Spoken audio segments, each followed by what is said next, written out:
What does that mean? Technically gifted. The punch repertoire, where he throws his shots from, his ability to read his opponent, the footwork, the skill in the mind, and knowing how to break people down. He was fantastic. And I just think, I spoke to him after the fight, and he overtrained and he was ill in the build up to that fight, because I really expected him to do a good job against Daniel Dubois. Yeah. As hard as Daniel Dubois hits, the way he was sparring Hrgović, it looked unbelievable, but probably peaked a bit too soon. That was about 4 weeks out. But coming back to Dubois and AJ, I would favour AJ, but as Ben Davison, AJ's coach, has said, this is heavyweight boxing, and Dubois can seriously whack, and he's proved in his mettle. I know a lot of people said he quit against Joe Joyce, but I'd like to see a lot of people deal with a broken eye socket and their eyeball running about in their head and see how they would feel. But what would you do in that situation? Don't know. Never been there. Would you lose on your shield, as they say, or? You'd like to think you would, but you've got a great corner team. I don't think his corner team are giving him any help. I would communicate to the corner that my eye socket's gone, I've broken it, and they'd ask me. I know what Mark Tibbs do, say, can you go on? Can you carry on? I'll give you one more round. And I'd like to think in my heart that I could say, yeah, I'll go on one more round. But until I've been in that situation, I don't know. And Dubois could have been like that. I think he could have been like that from round 3, round 4. His eye was getting smashed, and Joe Joyce has got a brilliant jab. Sparred loads of times with him. Solid. But Dubois has proven his mettle, fighting Jarrell Miller, come through a corner there. Dubois, when he fought Hrgović, round 1, round 2, was getting absolutely smashed with right hands and just came through and bludgeoned Hrgović in the end. So he's proven his mettle, and it's not going to be an easy night's work for Joshua. It's going to be a great fight. We had Spencer Fear on here a few weeks ago. Good man. And he said to me that I seen Joshua in camp. Joshua looks like he's just refining what he needs to do. And Triple D's had a new coach come on board, which is trying to strip him back and try and get him ready. And he thinks it's a little bit too soon. Who? Triple D. For Triple D. Yeah.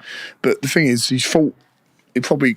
I agree that Joshua is the favourite, but he's mixed with the top guys. Usyk's the best in the division, and he's fought Usyk, and he's fought Jarrell Miller. He's fought Joe Joyce now, albeit a loss, and fought Hrgović. Where else is there to go other than if you get a shot at the world title, you might as well have a go again. How does Triple D win against AJ? Joshua obviously has got the history of people, the stigma around him of, he can't take a punch. Obviously, you're a heavyweight, you get hit by one of these elite guys, you're going to feel it. I don't think it's that, but it will be playing on his mind that Dubois is a massive puncher. He's just got to bring the fight to Anthony Joshua.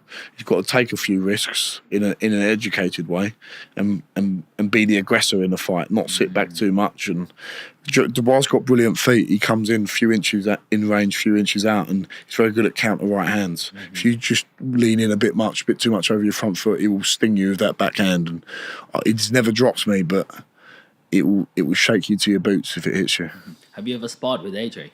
No, I'd love to though. I think at one point after the Southern Area win, I was meant to go and spar him, but I was on a holiday somewhere and it just didn't work out the timings. But it'd be an honour to spar AJ, because like every boxing fan and boxing supporter, you look up to someone like Anthony Joshua who changed the game, really. Yeah. He got so many more people interested in boxing, especially when I was at university. The amount of people that knew Anthony Joshua, he has transcended boxing. How good is it, AJ? He's amazing. Think, who's he lost to? He's lost to Andy Ruiz and he beat him in a rematch. And the other guy he's lost to is one of the best ever, pound for pound. Undisputed cruiserweight, undisputed heavyweight. He's just beaten Tyson Fury. And I really think the way that Joshua is on a good trajectory now, confident. I know he's not beat the massive names. He's beat Jermaine Franklin, Robert Helenius, Otto Wallin, and Francis Ngannou. But the confidence that gives you, getting knockout wins. How much does that give you in confidence? You've got to be on a roll. You've got to have confidence. It's like any sport. If you're a batsman in cricket and you've scored 350s and 100 in your last 4 games, you're going to be more confident than if you've got 2 golden ducks, or if you're a darts player and you've won a couple of your last tournaments.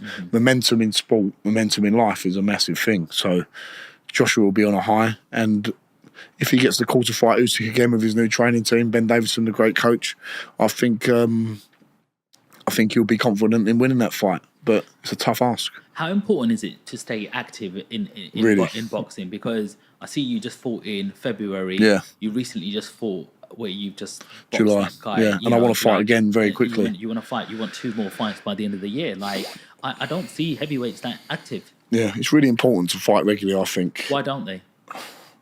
the politics of making fights is often a thing about it. If you're in really tough wars, you need to recover from the wear and tear because it does take away from you a little bit. Where I've only had 1 in 30 seconds, I'm fresh, I'm ready to go. And I've read a little turning point in my head the last 6 months. You've got to stay active. You don't want to be coming out of camp for 4 or 5 weeks eating a load of rubbish and then thinking about getting weight off or getting fit again before you go into camp. I'm fit now, I'm ready to fight again. So use it. Use that in a valuable way. Mm-hmm. What do you think of Turk Ali Sheikh, who's changing the game? He's changed it. You know, he's changed the game amazingly. Some great fights that have happened in Saudi Arabia. Zhang Wilder, Zhang Parker, Fury Usyk, the undisputed heavyweight championship. Some brilliant fights going on. So it's been great for boxing, and it's done something that you never think would happen. Eddie and Frank Warren sitting on the same table talking again. But I guess money talks, and I'd love to see a few more of them fights in London, in England, but the world's not perfect and we can't all get what we want all the time. But we're seeing a great fight they're putting on the Riyadh season sponsoring in the AJ Dubois. So it is changing the game and it's forcing people to make the big fights at the top level. So it can only be a good thing. How much do you get paid a fight at this level?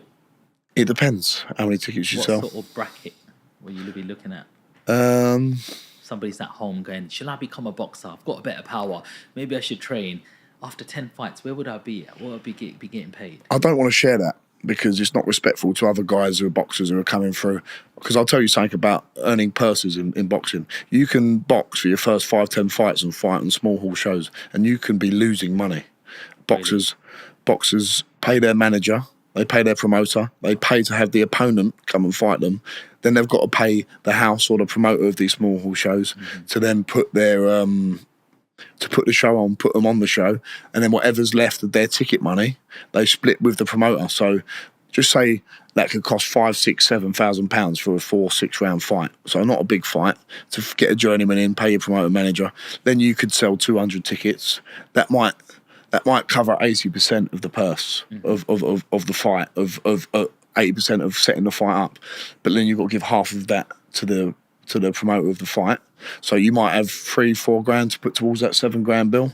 And then you've got to find your own £3,000, £4,000 to fight. And that's before you're fighting for titles. Wow. So I don't want to be disrespectful and say what I'm earning to them guys.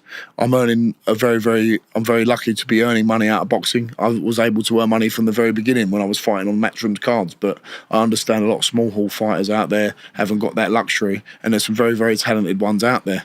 And I'm in a position now where I'm earning good money, and it's enough to live on, it's enough to have a nice house, it's enough to pay my bills, pay my mortgage, and hopefully as a heavyweight it will keep growing and growing. But it's a very, very hard life for boxers out there. So anyone who's thinking about starting boxing and being a professional, think about how hard them challenges are, because they're very, very real. And you could have 10 fights and be losing money for the whole first 10 fights. So there is a big gulf between for some fighters out there to cover. So it's not just like a dream where you're at AJ and you just get up there and now you're getting 200 million for big fights. And that's like 1 in a million people. You've probably got Anthony Joshua, Canelo, people like that, Bivol. They're the ones on that huge money, Usyk. But for guys who are just starting out, it's a long, hard road. And I saw another boxer talking about it. I can't remember his name, but you might see the glitz and the glamour and all the interviews and fighting on shows. But even the guys on Sky Sports, Matchroom and Queensbury, the ones just starting out, they're not all earning a fortune. They're earning enough to cover their costs for their camp, their sparring. They're in a better position than the small hall show guys, with the small hall promoters, but they've still got to cover costs. That's why sponsors are really important when you start off. And all through your career, you want to keep them people with you because they're people that supported you. But it's not an easy game, boxing, to earn money out of. And it's a very, very hard game. So to be doing it for free and sometimes paying to do it, you've got to have that dedication. And if it pays off, it pays off, but it doesn't always do that. What made you choose boxing over rugby? I love rugby as well. One of my dreams was to play it. You look like a rugby player. Yeah, I used to play a bit at university. Listen, I was never an amazing player, but I had a bit of natural ability to run with the ball and score. I was a good try scorer from my position. I played at Cooper's. I went to Marshall's Park in Romford. We didn't really have a rugby team. We had about 7 guys who wanted to play a bit, and we just found a few on the day to go and play these other schools. And I went to Cooper's for sixth form, and they used to play some of the good schools like St Joseph's and Bancroft, some good private schools, and we were like the state school that turned up, and weren't expected to win too much, but we did win the Essex Cup a couple of times, and that was brilliant. And